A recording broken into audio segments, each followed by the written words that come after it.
step towards relaxation in tough times is acceptance over resistance. You see, pain in life is inevitable. But suffering is optional. Pain knocks at everyone's door. It doesn't discriminate between rich and poor, young and old, famous and unknown. But suffering comes when we say, no, this should not happen to me. Let me give you an example. Imagine it's raining heavily. You're standing outside, shaking your fist at the sky, shouting, "Why are you raining today? Why on my birthday? Why on my wedding day?" They pause, audience laughter. The rain doesn't care. It will rain anyway.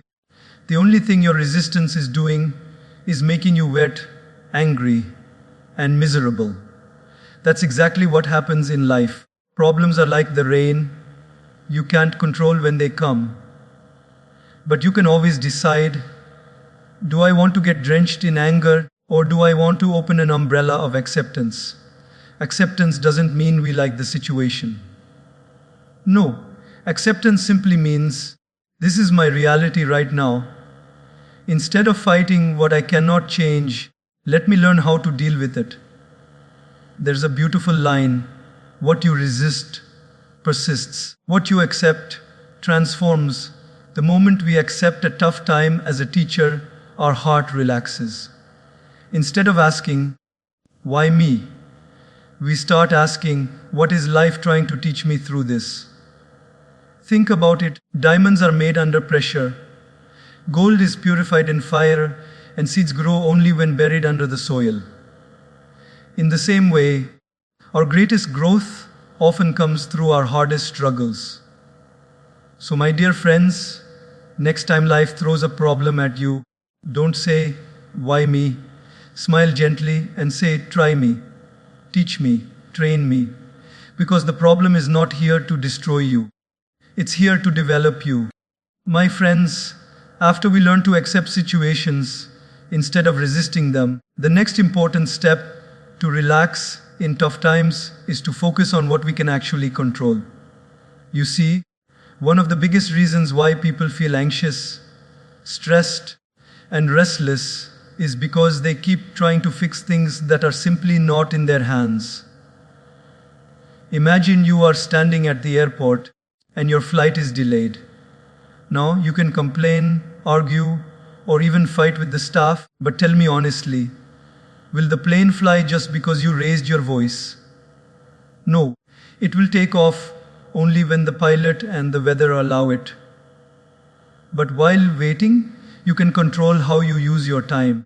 You can sit and sulk, or you can open a book, make a call to a loved one, or even just take a deep breath and rest. The situation is the same, but your experience of it changes depending on what you focus on. This is the secret of peace. Control the controllable. In tough times, instead of wasting our energy on things outside our reach, we should direct it towards what we actually can influence. If someone spoke harshly to you, you cannot control their words, but you can control your response. If the market goes down, you cannot control the economy, but you can control your expenses and savings. If health issues come, you may not control the disease instantly, but you can control your diet, rest, and attitude towards healing. When we fight with what we cannot change, we drain ourselves. When we work with what we can change, we empower ourselves. There's a famous prayer, God, give me the strength to change what I can, the patience to accept what I cannot, and the wisdom to know the difference. This wisdom, to know the difference, is the line that separates stress from relaxation. Because stress is nothing but carrying the weight of the uncontrollable on our shoulders. And peace comes when we put that weight down. Think about a ship sailing in the ocean. The captain cannot control the wind, the waves, or the storms, but he can control the sails, the direction, and the decisions he makes.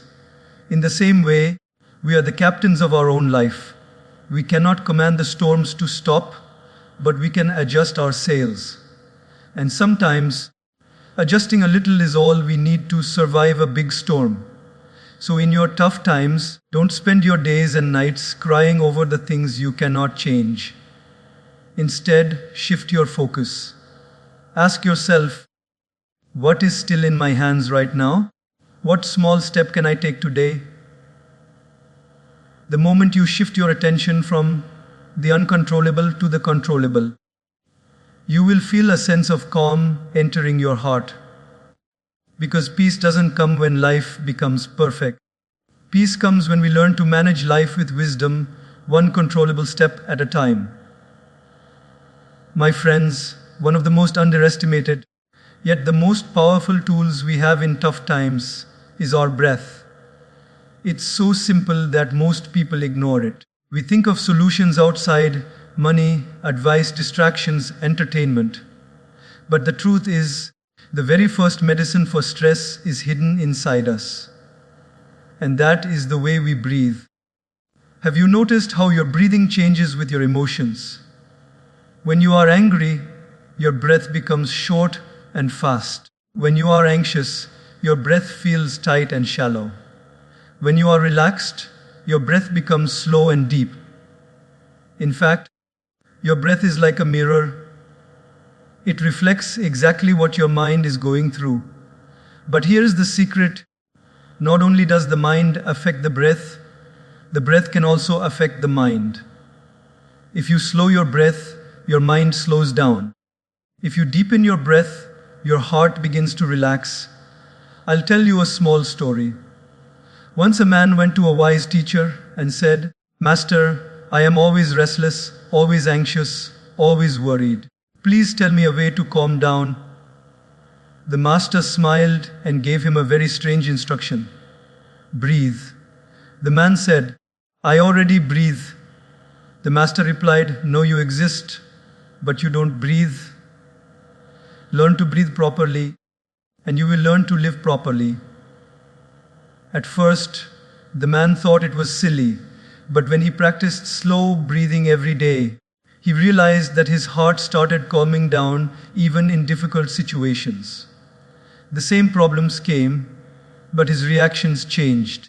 You see, when we are stressed, our nervous system goes into fight or flight mode.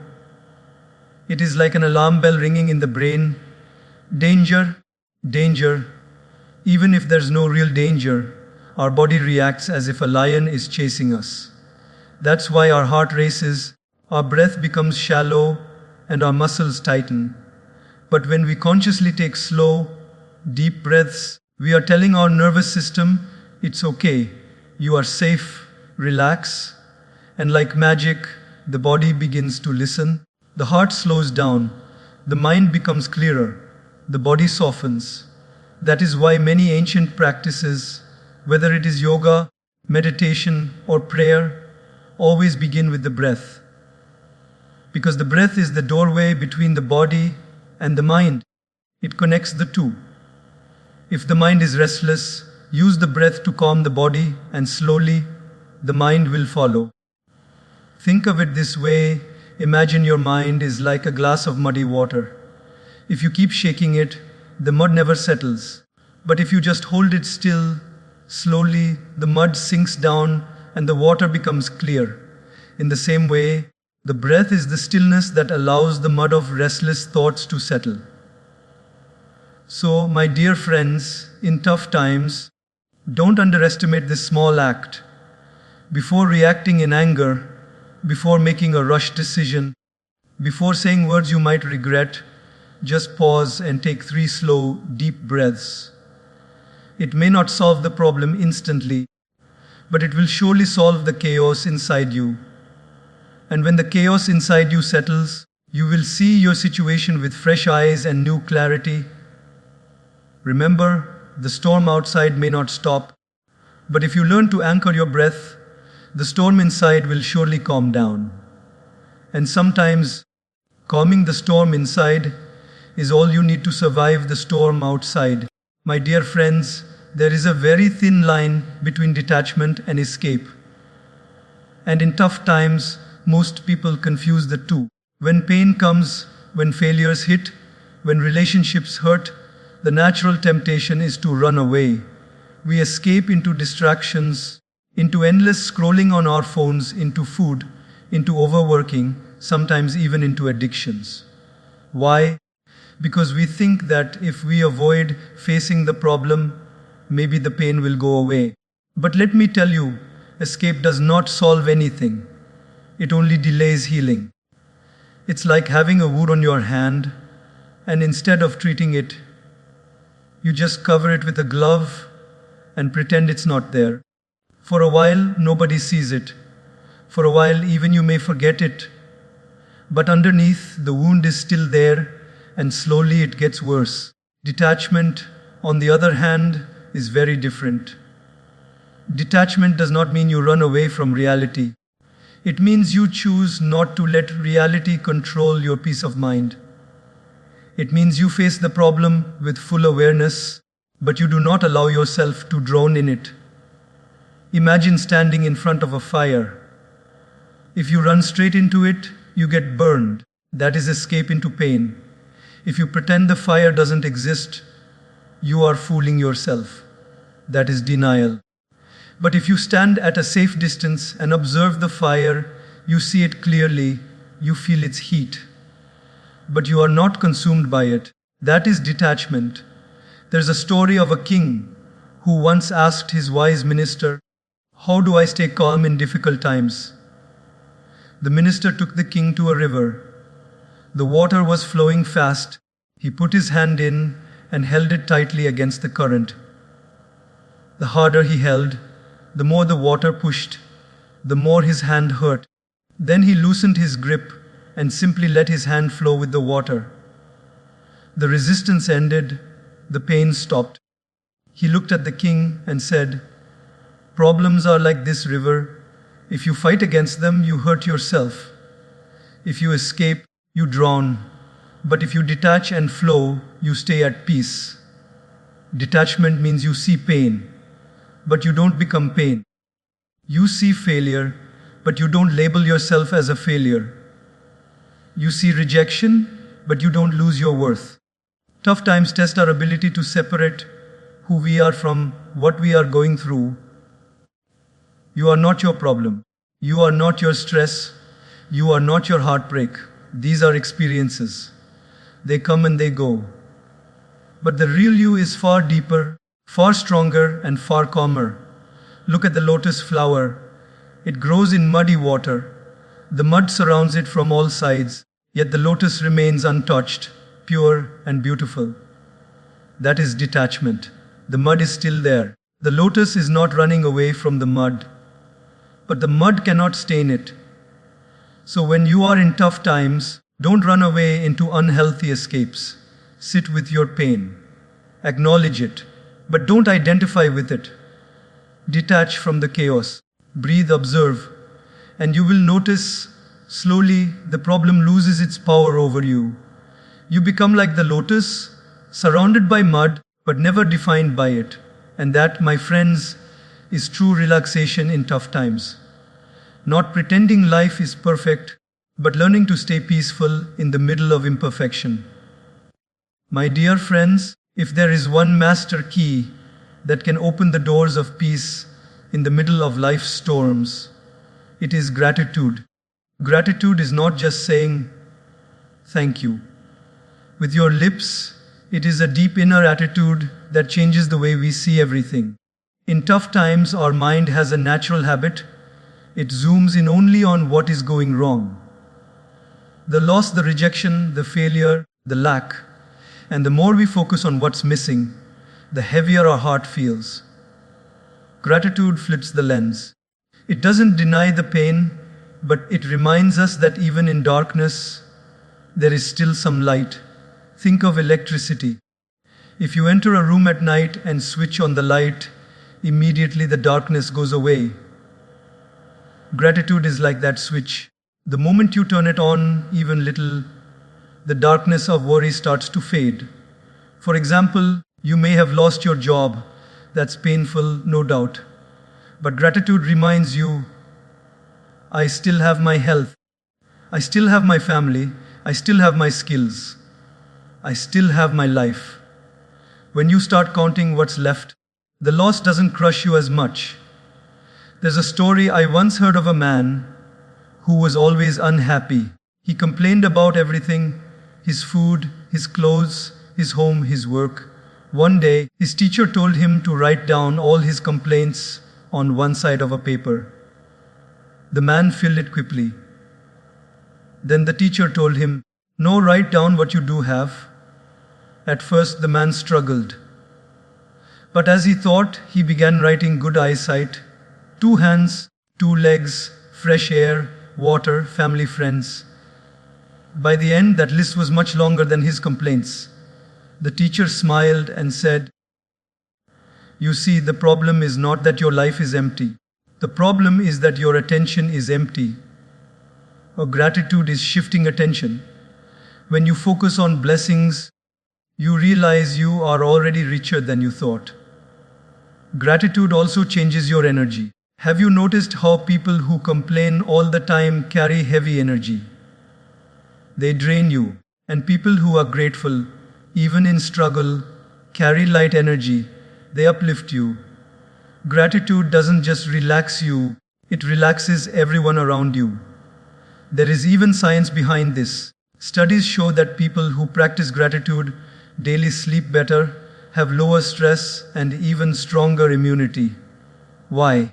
Because gratitude tells your brain, you are safe, you are supported, you are not empty, and the brain responds by calming down the stress response.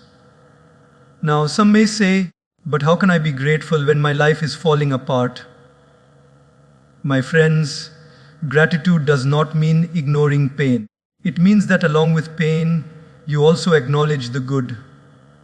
The mind can hold both. You can cry for your loss and still smile for what remains. Gratitude does not cancel pain, but it balances it with perspective. Look at the sunrise. Every day the sun rises without fail. How many of us thank the sun? Look at your breath. Every moment, air flows in and out, keeping you alive. How many of us remember to thank life for that? We keep waiting for big miracles, but the truth is, we are already surrounded by daily miracles. Gratitude is simply the art of noticing them. So the next time you go through tough times, try this small practice. Before you sleep, write down 3 things you are grateful for that day.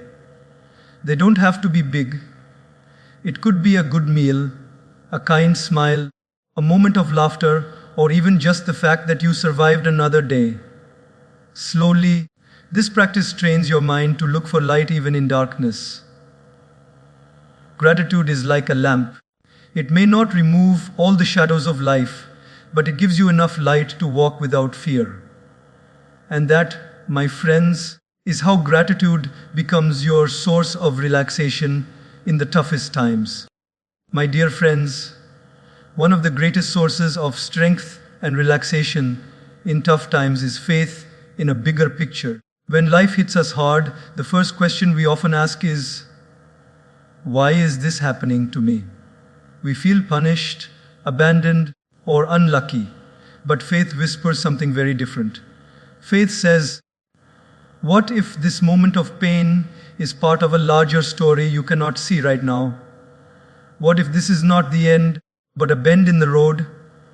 Think about a child in school. The teacher gives him tough homework, difficult exams. The child may cry, "Why are you making me suffer?" But the teacher knows this struggle is preparing the child for the next class, the next level. In the same way, the struggles of life may feel unnecessary, but faith tells us they are preparation, not punishment. There's a story of a farmer whose horse ran away. The neighbors came and said, "Oh no, such bad luck." The farmer calmly said, "Maybe." A few days later, the horse returned with 5 more wild horses. The neighbors exclaimed, "Wow, such good luck." The farmer again said, "Maybe." Later, the farmer's son tried to ride one of the wild horses, fell, and broke his leg. The neighbors cried, "Such bad luck." The farmer replied, "Maybe." A week later, the army came to recruit young men for war, but they spared the farmer's son because of his broken leg. Now the neighbors said, "Such good luck." The farmer smiled and repeated, "Maybe." What does this story teach us? That what looks like a setback today may turn out to be a blessing tomorrow. Faith means trusting that the dots of our life will connect, even if we cannot see how right now. Sometimes life is like standing too close to a painting. From up close, all you see are messy brushstrokes. You may think, this makes no sense, but when you step back, you see the whole picture, the colors, the design, the beauty. Faith is that stepping back. Faith is believing that even your messy strokes are part of a masterpiece in progress. When we lack faith, every problem feels like a full stop. My life is over. Nothing good can happen now. But when we live with faith, we see problems as commas. Yes, this is a pause, a challenge. But the sentence of my life is still being written. And my friends, no story ends with a comma. Faith also brings relaxation because it teaches us surrender. Imagine carrying a heavy backpack up a mountain. You are sweating, struggling, exhausted. Then a strong guide comes and says, "Let me carry it for you." Faith is handing over that heavy load to a higher power.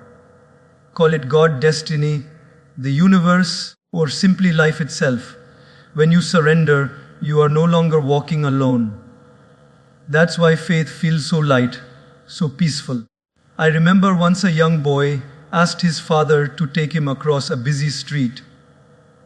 The father held his son's hand tightly, but halfway through, the boy panicked, loosened his grip, and almost slipped. The father quickly caught him firmly and said, "Son, don't rely on your grip on me. Rely on my grip on you." That's what faith is. It is not about how strong we are holding on to life, but how strongly life is holding on to us. So, in your darkest hours, remind yourself this moment is not the whole story. Trust that there is a bigger picture being painted. Believe that every setback has a hidden setup for a comeback. And even if you cannot see the road ahead, have faith that the journey is leading you somewhere meaningful. Because when faith fills your heart, fear leaves your mind. And that, my friends, is one of the deepest forms of relaxation you can experience in tough times. My dear friends, there is a secret pathway to relaxation during tough times that very few people talk about. Most of us, when life gets hard, collapse into ourselves. We think only about our pain, our stress, our struggles, and naturally so, it feels like the whole world is falling on our head. But here's the paradox. The more we keep staring only at our pain, the bigger it feels. And sometimes, the quickest way to reduce that pain is to take our eyes off ourselves and look at someone else who is struggling. That is the power of serving others. Service doesn't mean you need to be a millionaire donating billions. Service doesn't mean you have to solve the world's problems overnight. Service simply means this: using whatever you have, time, energy, words, kindness, to lighten someone else's burden. And strangely, when you help others, you end up healing yourself. I'll share a small story. A man once lost everything in business: money, reputation, peace of mind. He fell into depression. One day, his mentor advised him, go to the hospital every morning and just spend time with patients who have no family visiting them. The man thought, how will this help me? I have my own problems. But out of respect, he went. Day after day, he sat with patients, listened to them, comforted them, even cracked a few jokes. Slowly, he noticed something surprising. His own depression started lifting. His financial problems were still there, but his heart felt lighter. Why? Because by serving others, he had shifted the focus from my pain to their need. And in serving them, he realized his life still had meaning. Psychologists today confirm this truth. Acts of kindness release hormones like oxytocin and endorphins in the brain. These are natural, feel-good chemicals. That's why helping others makes you feel calm, happy, and relaxed. It's like life's built in reward system for compassion. Think of it this way: when your house is dark and you light a candle for someone else, it not only gives them light, it also lights up your own house. Helping others is like lighting candles. You spread light, and at the same time, you receive light. Even in the smallest ways, service works. Listening patiently to a friend who is sad, feeding a hungry person, encouraging a student, helping your parents with chores, or even sending a kind message to someone who feels alone. These little acts don't just help them. They relax you because they remind you that your life has value beyond your struggles. Sometimes, tough times make us feel powerless, but service gives us power. You may not be able to change your situation immediately, but you can change someone else's moment with your kindness. And when you see their smile, their relief, their gratitude, you realize that your existence still matters. And my dear friends, isn't that the greatest source of relaxation? To know that even in your weakest hour, you still have the ability to give. You are still capable of making a difference. You are not useless. You are not hopeless. You are needed. So the next time you feel crushed by life, don't close the doors and hide. Step out, look for someone you can serve, even in the smallest way. Because when you lift someone else, you are unknowingly lifting yourself. And that is how serving others becomes a medicine, not just for their pain, but also for your own.